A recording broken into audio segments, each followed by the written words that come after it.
Success shouldn't feel this exhausting.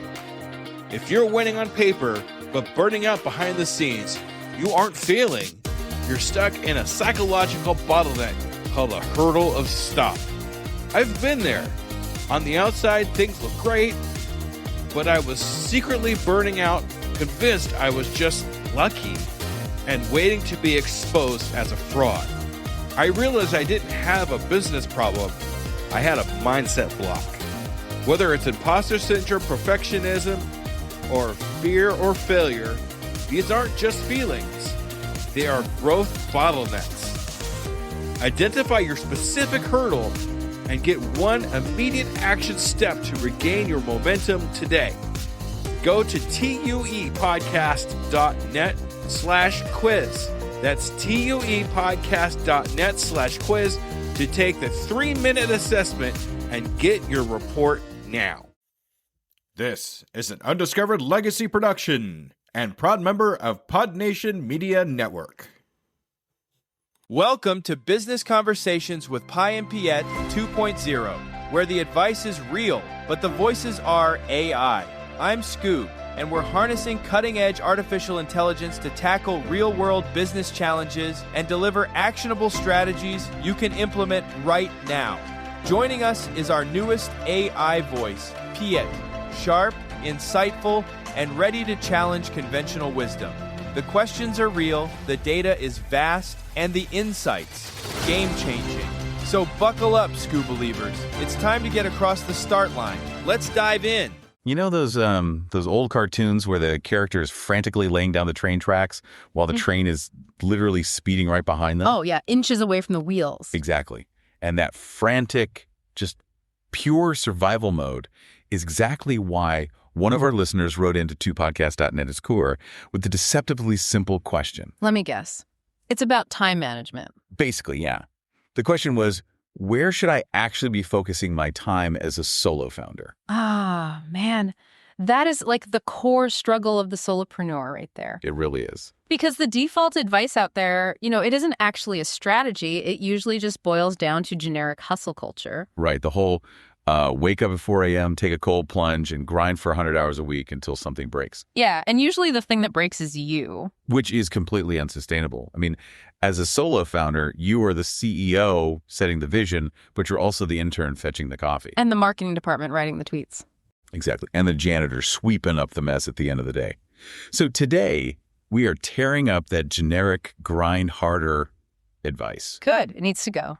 We're synthesizing a massive stack of sources for this deep dive today, from seminal Y Combinator essays to product market fit frameworks to solopreneur playbooks. So we're building a customized, energy-driven time management engine. That is the mission. But I guess before we even think about hacking a calendar or color coding a day, we have to know what we're actually scheduling, right? Absolutely. I mean, a calendar is just an empty container. For a solo founder, the macro destination, the only thing that truly matters in the beginning is achieving product market fit. PMF. Right, PMF. Yeah. Because if you don't have that, optimizing your time is really just getting to a dead end faster. I hear product market fit thrown around constantly, but it always feels so, vague. It does. Like the classic definitions are usually lagging indicators. Things like, reporters are suddenly calling you or investors are knocking down your door. Yeah, and by the time those things are happening, you've clearly already hit it. Exactly. So how does a solo founder measure it when it's literally just them in a room with a laptop? So that was the exact problem Rahul Vohra faced. He's the CEO of Superhuman. Okay. And he didn't want to just, launch into the void and hope for the best, which is reckless when you're bootstrapping. Obviously. So he turned to a leading indicator developed by Sean Ellis. Instead of looking at revenue or press, you ask your current users one highly specific question. Which is? How would you feel if you could no longer use the product?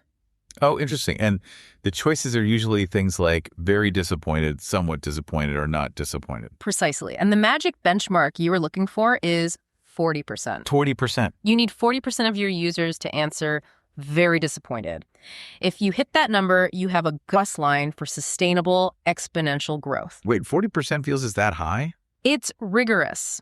To give you some context on how rigorous that is, back in 2015, Slack polled about 700 of their users. Okay, and what was their number? 51% said they would be very disappointed if Slack disappeared. Wow. Okay. Yeah, that is the gold standard of product market fit. Wait, so if I'm a solo founder looking at my week, my absolute first priority is isolating those specific people, the ones who would be very disappointed. Yes.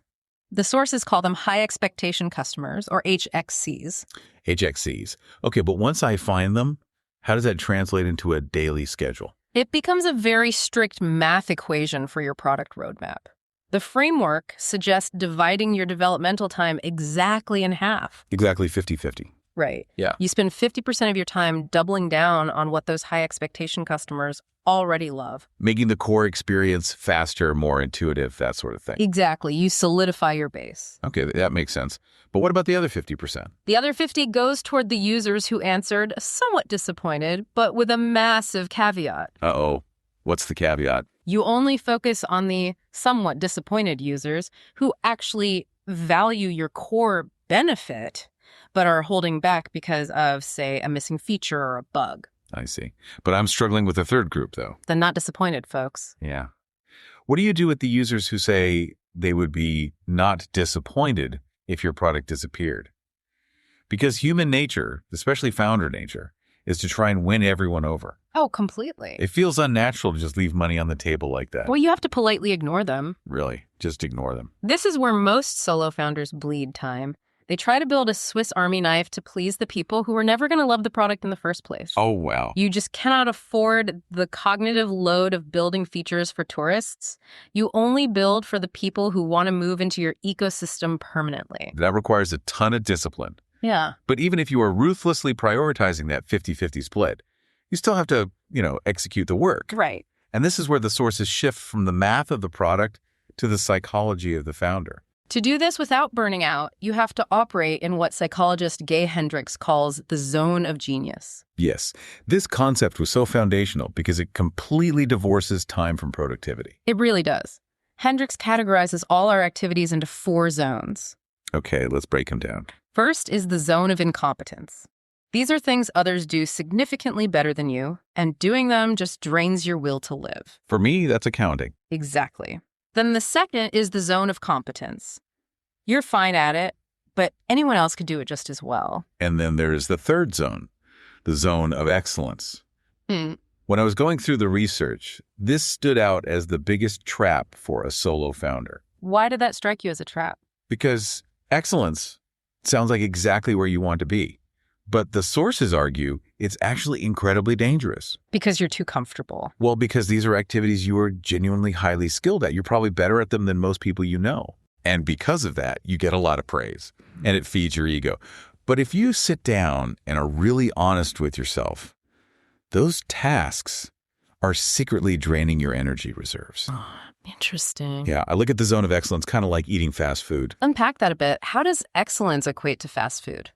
Well, think about when you eat a burger and fries from a drive-thru. It feels highly satisfying in the exact moment you're doing it. Sure, it hits the spot. It's easy. You know the exact result you're going to get, and it solves an immediate problem. But an hour later, We feel terrible. you feel sluggish, your brain is foggy, and it completely kills your physical momentum for the rest of the afternoon. That makes a lot of sense. The zone of excellence is the same. You knock out a complex spreadsheet because you're great at it. You feel a quick hit of accomplishment, but then, well, you don't have the creative energy left to do the actual visionary work your company needs. That is a brilliant way to frame it. That heaviness you described is the core issue. Time spent on a task does not correlate with output. Energy correlates with output. Which brings us to the 4th zone, the zone of genius. These are the activities you are uniquely wired to do. The flow state stuff. Right. When you are in this zone, time and space seem to compress. You actually generate energy by doing the work. So the macro goal is clear, right? Figure out your 40% PMF metric and execute it by spending as much time as humanly possible in your zone of genius. That's the dream. But that realization leads to a massive structural problem. If we know what we need to do, why does looking at a daily calendar fill most solo founders with absolute dread? Because of the inherent conflict in how we perceive time in the modern working world. We turn to a seminal essay by Paul Graham of Y Combinator here. Oh, this essay is legendary. It really is. He articulated a concept that fundamentally changes how you view a workday. The maker schedule versus the manager schedule. This was eye-opening for me. The manager's schedule is what we all grew up seeing. It's the traditional appointment book. Your day is sliced into crisp 1-hour blocks. Exactly. It's the schedule of command and coordination. Yeah. You have a meeting, you make a decision, you change context entirely, and you move to the next hour. But the maker schedule, the schedule of programmers, writers, and solo founders actually building a product, it just cannot operate in 1-hour increments. Why not? Because to create something complex from nothing requires half-day blocks. An hour is barely enough time to open your laptop, review your previous work, and load the entire architecture of the problem into your working memory. And this is where the collision happens. If you are operating on a maker schedule, a single meeting placed in the middle of your afternoon isn't just a loss of 60 minutes. Oh no, it's a structural disaster. It fractures the afternoon into two smaller chunks that are both completely useless for deep work. Furthermore, the cognitive anticipation of that meeting acts as a background processor that drains your focus. Like having too many tabs open. Exactly. You know you have to stop at 3 p.m., so your brain refuses to dive into the deep end at 1 p.m. I think of it like sleepwalking. Sleepwalking. Yeah, when you're in deep maker mode, you are essentially in a trance. Right. If someone schedules a quick speculative coffee right in the middle of your day, it's like walking up to a sleepwalker and violently shaking them awake. Oh, that's jarring. You snap them out of that deep cognitive state, and when the coffee is over, they can't just close their eyes and instantly fall back into the exact same dream. The momentum is totally shattered. The cognitive cost of context switching is just astronomically high for a solo founder. But this raises a glaring paradox. Which is? A solo founder isn't just a maker. By definition, they are also the CEO. Right. They have to do sales calls. They have to answer customer support emails, negotiate with vendors. They must act as a manager. So how do they survive if these two schedules are fundamentally incompatible? The solution the sources point to is aggressive partitioning. You have to artificially construct boundaries to protect your maker time. Yeah, Paul Graham wrote about how in the 90s, his solution was pretty extreme. What did he do? He would program from dinner until 3 a.m. because he knew absolutely no one would interrupt him. That was his unbroken maker block. Wow. Then he'd sleep, wake up late, and do all his business stuff, his manager tasks, until dinner. I mean, working until 3 a.m. isn't a sustainable prescription for most people, especially if you have a family. No, definitely not. But the underlying architecture of his solution is what we need to extract here. Okay, so how do we apply that without ruining our sleep schedules? You can simulate the manager's schedule within a maker's week by aggressively clustering your interruptions. Graham later adapted to using office hours at the very end of his day. Ah, so batching everything. Right. All meetings, all calls, all quick questions are batched into a narrow window right before dinner. It compresses his total working hours, but it ensures his deep flow state is never punctured earlier in the day. Okay, but even if you perfectly partition your day, let's say you've successfully guarded your morning for deep maker time, it doesn't matter if you spend that entire protected block working on the wrong task. Very true. How does a solo founder actually filters the daily noise? Because your to-do list as a solopreneur is effectively infinite. This requires moving from the structural focus to the tactical focus. You need a robust filtering system. What do the sources suggest? They suggest starting with Darren Persinger's top-down model. Okay. The default behavior for most highly driven people is to cram all their work obligations into the calendar first, right? And then try to fit their life into whatever scraps of time fall through the cracks. Pretty much everyone does that. The top-down model entirely inverts this. It schedules in this exact order, right? People, personal projects. Right. People first means blocking out time for your family, your partner, your key relationships, before a single business task is written down. Right. Personal second refers to the maintenance of the machine. Your workouts, your reading, your sleep. I can hear founders listening to this right now, rolling their eyes, thinking that sounds like really soft advice when they have a product launching in 2 weeks. It sounds soft until your health collapses and your revenue goes to zero. Fair point. As a solo founder, you are the entire engine of the business. If you ignore the maintenance of the engine, the vehicle stops moving. Period. So life doesn't fit around work. Work must fit around life. Exactly. Only after those are scheduled do you move to projects last. Okay, so we're at the projects phase. The engine is maintained, the maker time is blocked. Most of the people listening to this deep dive are already familiar with the classic tools to filter tasks. Like the Eisenhower matrix. Yeah, where you categorize things by urgency and importance. Right. But here's what I really want to know. If we all know that we should be spending our time in quadrant 2, the tasks that are important but not urgent, the strategic long-term work, why do solo founders notoriously fail to actually stay there? Oh, because the human brain is not a rational prioritization machine. It is a dopamine-seeking machine. Wow, okay. Urgent tasks like a ringing phone, an angry email, a server alert, they spike our adrenaline. When we resolve them, we get an immediate dopamine hit. It feels productive. It feels incredibly productive. Quadrant 2 tasks, like writing a new marketing strategy or redesigning an architecture, they offer no immediate chemical reward. They require heavy, sustained cognitive lifting. So we default to the busy work because it feels better in the moment. Precisely. The sources mention other tactical frameworks to combat this, though, like the ABCD method, where you identify the top 20% of tasks that actually create lasting value. Or utilizing 90-minute work bouts of extreme disconnected focus. Yeah, and there is also the famous eat that frog method. Right, where you tackle the single hardest, most uncomfortable, procrastination-inducing task first thing in the morning. Once the frog is eaten, the psychological weight is lifted from the rest of your day. But wait, if I look at all these tactics, they actually kind of contradict each other. They do. Do I block out 90-minute work bouts, or do I just eat the frog immediately? Do I use a matrix, or do I just focus on the 20%? How do I choose? This is perhaps the most crucial realization in the entire time management landscape. It depends entirely on your entrepreneur DNA. Entrepreneur DNA. Yeah, there is absolutely no one-size-fits-all productivity hack. The sources emphasize that our struggles with time management are deeply rooted in our innate psychological profiles. I love this concept. If you are a visionary type, your brain is constantly generating new ideas. You might lean heavily toward the 80-20 rule, focusing purely on high-impact tasks and ignoring the details. Right. But if you try to force a visionary to use a strict 15-minute time blocking system, it's like trying to run a diesel engine on unleaded gas.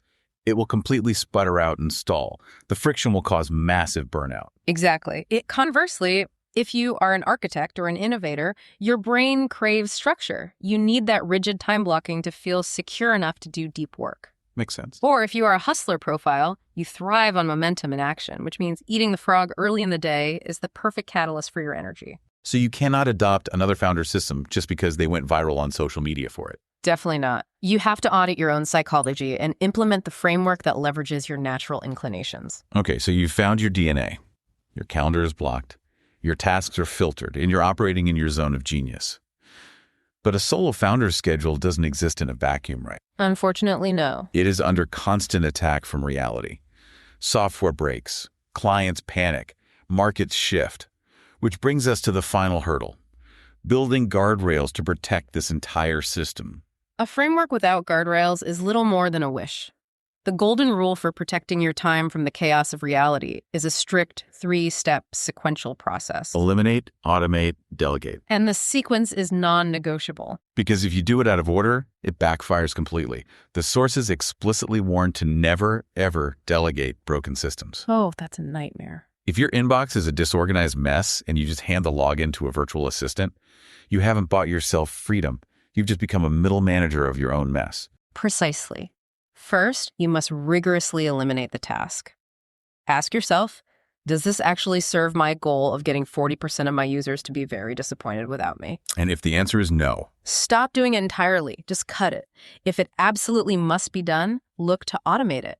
Can a piece of software, a Zapier integration, or an AI tool handle this reliably? And only when a necessary task cannot possibly be eliminated or automated do you look to delegate it to a human being. And when we talk about delegation, there is a fascinating, highly counterintuitive piece of advice in the sources here. Oh, I know what you're going to say. They argue that solo founders should buy back their personal time before they ever try to buy back their business time. Which is often a very hard pill for founders to swallow because it feels, self-indulgent. Right. A founder will happily spend thousands of dollars on business software, but they feel guilty paying $50 to have someone mow their lawn. It's crazy. But psychologically, it is brilliant. Hiring a virtual assistant for your business requires a massive upfront investment of your maker time.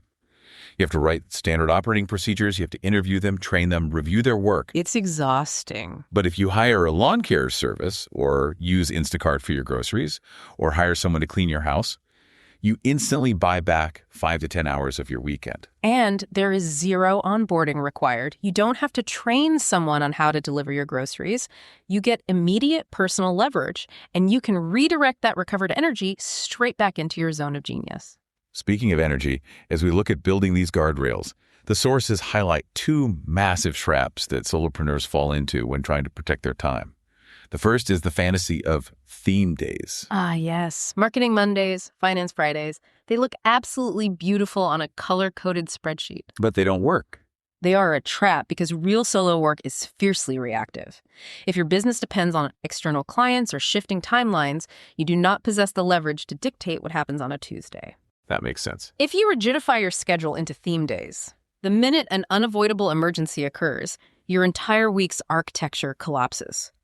You spend the rest of the week feeling guilty and overwhelmed. So structure must be built around your energy and availability, not rigid, inflexible buckets. Exactly. The second trap is arguably the most common disease among solo founders, the productivity hangover. Oh, this is so real. It's viscerally real.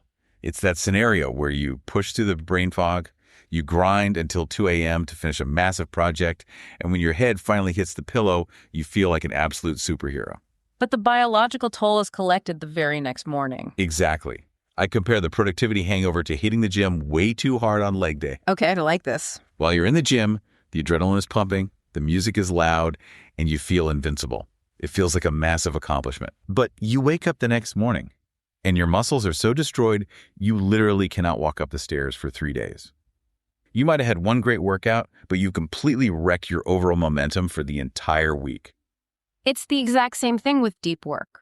Working late into the night is not generating new productivity. It is simply borrowing energy from tomorrow at an exorbitant predatory interest rate. A predatory interest rate? Wow. Yeah. You wake up the next day groggy, your executive function and decision-making are compromised, and you end up doing shallow, low-impact work all day just to survive. So how do we actually prevent it? Because the temptation to keep working when your laptop is always right there, it's incredibly strong. You must implement a hard, non-negotiable shutdown time, and it has to be paired with a real evening routine. So not just closing your laptop and immediately doom scrolling on your phone until you pass out. Definitely not. You need a routine that acts as a physiological signal to your brain that the maker schedule is officially closed. Close out the browser tabs. Write down your single biggest priority for tomorrow on a physical piece of paper so you aren't waking up to a cognitive surprise. You have to deliberately disconnect in order to fiercely protect tomorrow's energy. Exactly. So bringing all of these frameworks, schedules, and psychologies together, what does this ultimately mean for the solo founder listening right now? Well, the biggest takeaway is that successful solopreneurship is not about expanding your capacity to do everything. It is fundamentally about narrowing your focus to do the right things. It requires a profound shift in identity. You must transition from measuring your daily output, like how many hours you sat at a desk, to measuring your actual impact. You find your product market fit by obsessing over that 40% threshold. You identify and fiercely guard your zone of genius, treating the competence and excellence traps like the fast food that they are. You partition your calendar to protect your maker time from the disaster of random context switching. You filter your daily noise using a framework that actually aligns with your specific entrepreneur DNA. And you protect that entire ecosystem by eliminating the useless, automating the repetitive, and buying back your personal time first. And as we close this analysis, I want to leave you with a final, slightly uncomfortable thought experiment to mull over. Oh, this is a good one. We've spent this entire discussion talking about how to optimize your time and hack your calendar. But quite often, the biggest obstacle to a solo founder's growth isn't the clock on the wall. It's the ego in the mirror. Yeah. Imagine that tomorrow morning, you miraculously wake up and have a highly competent, fully funded team of 10 employees sitting in your living room just waiting for orders. Look at your actual daily task list from today. Which of those tasks would you be absolutely terrified to let them handle, simply because your ego is attached to doing it yourself perfectly? Oh, wow. That hits deep. It really does. Whatever task just flashed into your mind, the one you feel only you can execute with the right touch, that specific task might be the exact bottleneck holding your entire business back from scaling right now. Because true time management isn't just about scheduling the work, it eventually requires trusting someone else to do it. That is a phenomenal, confronting question to chew on. Sometimes the absolute hardest part of laying down those train tracks is finally handing the hammer to someone else. Very well said. If this deep dive sparked a realization for you, or if you're struggling with a specific bottleneck in your own business and have a stack of resources you want us to analyze, send it over to 2gpodcast.net Ask PI. We build these deep dives specifically for you. You are the pilot, the mechanic, and the navigator of your business right now, but with the right time management engine, you can actually look out the window and enjoy the flight. Thanks for joining us, and we'll see you on the next deep dive. And that's a wrap, SCU believers. You just experienced the power of AI-driven business insights with Pi and Piet 2.0. Real advice, artificial voices, unlimited potential. If today's episode sparked an idea, challenged your thinking, or gave you that breakthrough moment, don't keep it to yourself. Share it with a fellow entrepreneur who needs to hear this. Got a burning business question? Want Pi and Piet to tackle your specific challenge? Head over to tuepodcast.net/askpi and submit your question right now. We'll dive deep into your issue and deliver the actionable strategies you need to get across the start line. Remember, SCU believers, the hurdles aren't in the way. The hurdles are the way. Until next time, keep moving forward, keep taking action, and we'll see you in the next episode. Hello, SCU believers. Let me ask you a real quick question. How many cups of coffee have you had today? 3, 5, 7? And let me guess, you've got a Red Bull in the other hand just in case, right? Yeah, I see you. Now, here's the truth bomb nobody wants to hear. You're not building a business. You're building a caffeine dependency. Listen, I get it. When you're grinding 12, 14, 16-hour days, you're building something from nothing. When you've got payroll to meet, investors to impress, and visions that won't wait. You need fuel. But what if I told you that the fuel that you're using is actually slowing you down? What if the very thing that you think is keeping you sharp is actually making you dull? Enter Rise Coffee. This isn't your grandma's mushroom tea. This isn't some hippie wellness trend. This is science meets performance. And here's what makes Rise different. Less than half the caffeine of a regular cup of coffee. But here's the kicker. You won't miss it. 6 organic powerhouse mushrooms, including cordyceps, what Olympic athletes use, and lion's mane, what Silicon Valley biohackers swear by. Sustained energy that doesn't spike and crash. We're talking smooth, clean power from morning to moonlight. Crystal clear focus without the jitters. Imagine closing the deal with calm, confident mind instead of the caffeine chaos. Gut health and immune support, because what's the point of building an empire if you're too sick to enjoy it? So here's the challenge to you. Stop borrowing energy from tomorrow. Stop running on fumes and call it a hustle. Stop wearing your caffeine addiction like a badge of honor. Real entrepreneurs optimize, real entrepreneurs adapt, real entrepreneurs win. You can't win if you're crashing at 2 p.m. while your competition is just getting started. Break the cycle. Head to risesuperfoods.com right now and use code PODNA15 for 50% off your first order. That's PODNA15 for 15% off. Try it for 30 days. If you don't feel the difference, if you don't feel sharper, calmer, more focused, more alive, then go back to your 6-a-day cup habit. But I'm telling you, we won't, because once you feel what real energy feels like, you'll never go back. Ditch the addiction. Fuel your empire and rise up. Rise Coffee, energy that builds, not burns.